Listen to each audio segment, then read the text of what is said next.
Now an update to our story from last night about a family paying $520 a week in rent for a home on top of a swamp in Papakura, South Auckland, which the Housing Minister called an absolute disgrace. The house's stormwater pipes aren't connected properly, and so they send rain flowing directly under and around it. It's been like that for at least 21 months. The entire time, Dawn Robbie, her partner Cameron and their two girls, aged 3 years and 10 months, have lived there. The result is an unusable swamp for a yard and an ankle-deep swamp under the house, the moisture from which, when it rises, crumbles her uncovered polystyrene underfloor insulation, makes her home damp and mouldy, and as a result, her family sick. Her 10-month-old is currently recovering from her third bout of bronchitis. Dawn has been trying to get her landlord, Aven Raj, to fix the swamp for more than a year now, to no avail. Mr Raj wouldn't speak to us yesterday, so Zac Fleming and our cameraman Nick Monroe tried again today. Aven Raj hung up on me on the phone yesterday when I tried to ask him about Dawn's property. He directed me to his lawyer but didn't give me the contact details for his lawyer. So we went to the property he listed on the tenancy agreement that he signed with Dawn. It's down a cul-de-sac in a leafy suburb in Manarewa, and it's a big 3-storey house. It's one of the biggest homes on the street. The front door was open when we got there, and a man answered who we believe is Aven's father. He said Aven wasn't home despite a car being parked in the driveway that Aven has posted pictures of on Facebook, and asked us to leave the property. He started swearing at us and told us that he would call the police if we didn't. Then a few minutes later, a woman walked down the road claiming the house was hers. We asked her if Aven Raj lived there. It's the same address his electrical business is registered to, but she refused to say. And then she called the police. Despite us not being on her property, we were standing on the street. Aven also owns 4 other properties in nearby suburbs, so today we went to go visit those properties to try and talk to the tenants there to see if they've had any issues with the way that he's managing their homes. And when we got to this one, a 20-minute drive away from Dawn's house in nearby Manarewa, we realised that a house is being built in its backyard.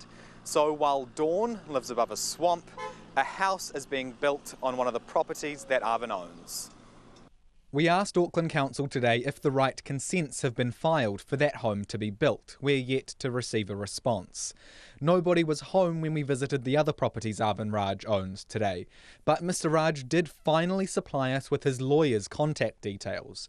But when we called him, Radhe Nand didn't know anything about the situation at Dawn's house. He hadn't been briefed by Mr Raj. Okay, he has texted me. I'm just looking through the text. He said that media has contacted me, and can you take their call when they call you and advise them that I am attending to all matters that needs to be fixed in accordance with the compliance procedures of the council. Full stop. That's all he has said that to me, and that's what I'm conveying to you.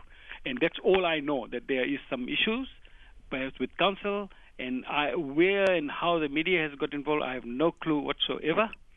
And this is the response that I will be able to give. Apart from that, I will have no other clue as to what you want to ask me. We called Dawn today to see if Mr Raj was doing as he advised his lawyer. Attending to all matters that needs to be fixed. Dawn said nobody has been to her house today to carry out repairs. In contrast, there were 3 workers at Mr Raj's Manarewa property building that new home. There has been some activity at Dawn's house today, though, from Auckland Council. Compliance officers visited again today and advised Dawn that the council may issue Mr Raj with a notice that the house is unfit for occupation. And Dawn says she received a call from a representative from the Tenancy Tribunal today, who told her it was making her case, quote, a priority.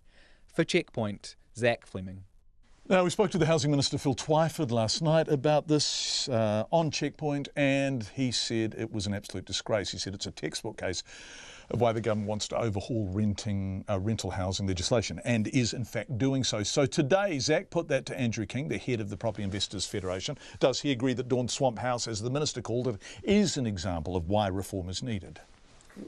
Well, actually, the rental reform doesn't need to be needed for this, because this is such a blatant thing that should be fixed. It's the existing laws actually will handle this. So that's not a healthy situation. It's an emergency situation. It should have been handled 21 months ago. I mean, I have no idea why it's flooding like that, but that cannot be a good situation, and the existing laws say that should be fixed. Yeah. You firmly believe that there are enough laws to deal with them? There are laws that will deal with them. But yes. enough, harsh enough? Well, enough penalties to deter people to make them realise... The penalties are there, and they are harsh enough. $4,000, I would have thought, would be enough to put somebody off. We do need to, like, we try and encourage our members to actually... It's only a month and a half's rent, though, for this one. I mean, $4,000, really? He's got 21 months he's got away with this.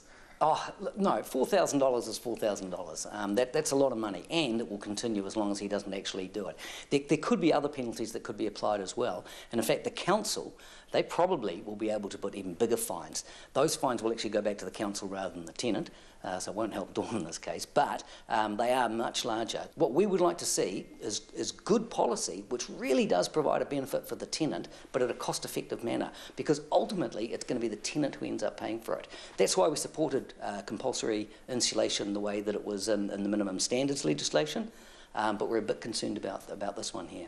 When we talk about returns and all that stuff, we're talking about rental properties not being homes anymore, they're businesses, right? And if we're talking, I mean, yes. Yeah, am I wrong there? I mean, no, they are definitely a business, and it has to be run as a business. Does it have to be run as a business, yes, though? it does. Because you're providing a home for someone. Oh, no, it definitely has to be run as a business. I mean, I think this is where we get a little bit confused as to providing a social good and providing a business, like supermarkets. It can be balanced, right? Oh, absolutely, and it should, and there are regulations which says that should happen, and we definitely try and encourage landlords to actually think about their tenants as a customer, and to provide something which is suitable for them, has all the right fixtures for them, is in really good repair, is warm and dry, and they want to stay there. That makes good business sense. So it's not trying to be PC. I can just interrupt you for a second. And it's easy for me to say this, right? Because I don't own a rental property. I rent myself. No. But when I hear you say things like, if we install this new insulation at great cost, we're going to have to put rents up. Do you have to put rents up? Because you're putting better insulation in a property that you own. You are eventually getting the net benefit of that, not the tenant. Couldn't the landlord just cop that net benefit to their home rather than putting the rent up for the tenant? Unfortunately not. Why not? Because it's at such a low rate and there is such a low return, if you don't put up your rents to cover that, the return drops away and you will not have people coming in to provide more rental property. And at the moment, we actually need more. We're seeing a lot of overcrowding going on, especially around South Auckland, parts of West Auckland.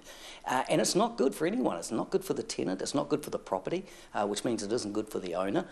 We want to try and make it so that housing is more affordable, but it needs to be done in a proper way so that the tenants are getting what they need, which is a good home, but the rent isn't going up too much. But if we don't have that return, and it is a pretty low return at the moment, if we don't have that return, people are not going to supply new rental properties. And we desperately need more rental properties at the moment. Last question, because I've kept you for very long.